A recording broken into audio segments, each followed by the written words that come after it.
So me and my ex were together for almost a year, and towards the ending of our relationship, things just started going downhill because I had so many trust issues with him and everything was just super toxic and it was a lot to deal with. So he had this friend and we're gonna call him A. So him and A were like really close, and then A started talking to this girl and we're gonna call her Celery because I don't like celery and I don't like this girl. So him and Celery were really close, and then somehow my ex started being really close with this girl. So obviously, you know, I had to do my little research and I found out a lot about her. So I've heard a lot of stories, not just from one person but multiple different people, and it wasn't good stories. Okay, it wasn't like, oh yeah, she's super nice, like you don't need to worry about her. It was more of, you need to check your man and you need to check that bitch. So I'm like, oh my god, like I know if I bring this up to him it's gonna be a problem because that's his friend. So I still brought it up either ways, and I told him, I'm like, yo, I don't want you being friends with this girl because she is a problem and she's a hoe. And he's like, oh, she's just a friend, you know, the typical bullshit.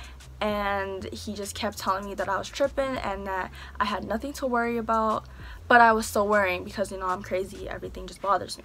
There was this one day that we got into this really big fight, and I think it was, honestly, it was because of her. Like, I don't know, I brought up the fact that he was always with this girl, like he was always chilling with her, constantly texting this girl, constantly on the phone with her, constantly going to her house, okay?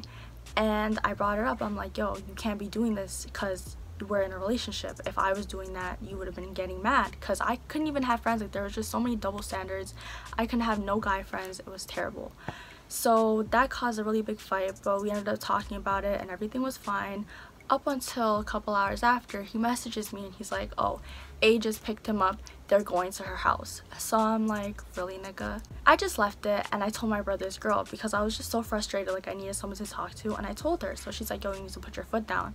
But I was like, what am I really gonna do? Like, there's nothing left for me to do at this point. I already tried telling him how I felt, tried threatening him, saying that I was gonna break up with him, and he just makes me feel like shit in the end. So she's like, yo, the only thing left for you to do right now is just go to her house. So I found out her address and me and her literally walked there. Mind you, he doesn't know that I was going there in the first place. And when I got there, I called him and I'm like, yo, come outside and bring your little bitch too, because I was so heated. I was just talking all this shit and he didn't want to come outside. Like, he was so confused. He was getting mad at me. Oh, why are you even here? You're so stupid, you're this and that, blah, blah, blah, blah. And he hung up on me. So I texted A because him and A were together at the time at this girl's house, and I told him, yo, tell your friend to come outside. So somehow he got him to come out, and when he came out laughing at me and just smiling. So I'm like, what the hell? So he comes like in front of me and we're talking. Well, I'm talking because he's literally just standing there like a little bitch.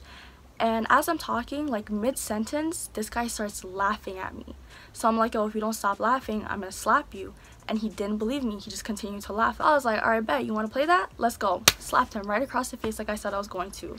And he felt so embarrassed because my brother's girl was literally right behind me just laughing. So he just turned around and just went back into the girl's house. After he went back inside, I tried to apologize. Like, I texted him and I told him to come back outside, but he didn't want to. So I just left. And after everything that happened between me and him, I still tried to fix things because he made me feel like I was the reason for the way he acted and I was the cause of the breakup. So like I said, every chance I got to fix things, I would go for it.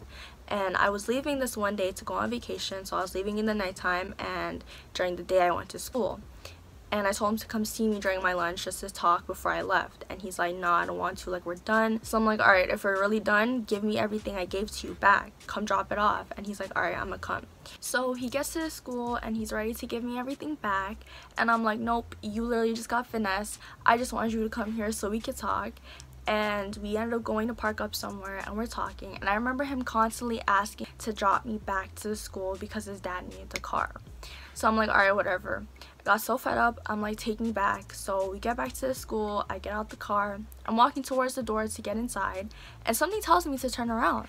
And when I turn around, Guess who I see walking towards the man's car? Miss Dada, Miss Prime, just ready to hop in the passenger seat. I felt so disrespected, and at that point I wanted nothing to do with him. So after, I just started posting hella shade about the two of them on my story, and I didn't care.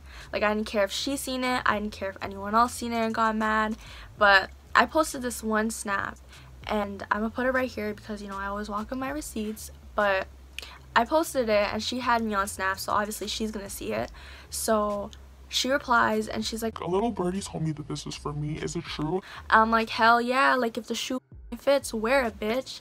I was so heated, like I didn't want nothing to do with neither of them. But all in all, it was definitely a lesson learned, because now I know what I want and what I don't want in a relationship, and I definitely know my worth, which is something a lot of you females need to understand. Because if a man isn't treating you like the princess that you are, you need to let him go, period. Because I remember after I came back from vacation, I was crying day and night. Like, I didn't want to eat, didn't want to sleep, didn't want to do nothing, because I just felt so lonely. But after a while, I'm like, yo, why am I really crying over a nigga that doesn't have a job, doesn't have his own money, has to live off of his parents' income, and doesn't have his own car? Like, nope, not I. So like I said, if a man isn't treating you the way you need to be treated, then let that man go, sis. I know it's gonna hurt, but I promise the pain is only temporary. I hope you guys did enjoy that video. If you did, make sure to hit that like button. Comment down below some things you want to see in the future and how you felt about this entire situation. And if you haven't already, make sure to hit that subscribe button. Thanks for watching, and I hope to see you in my next video.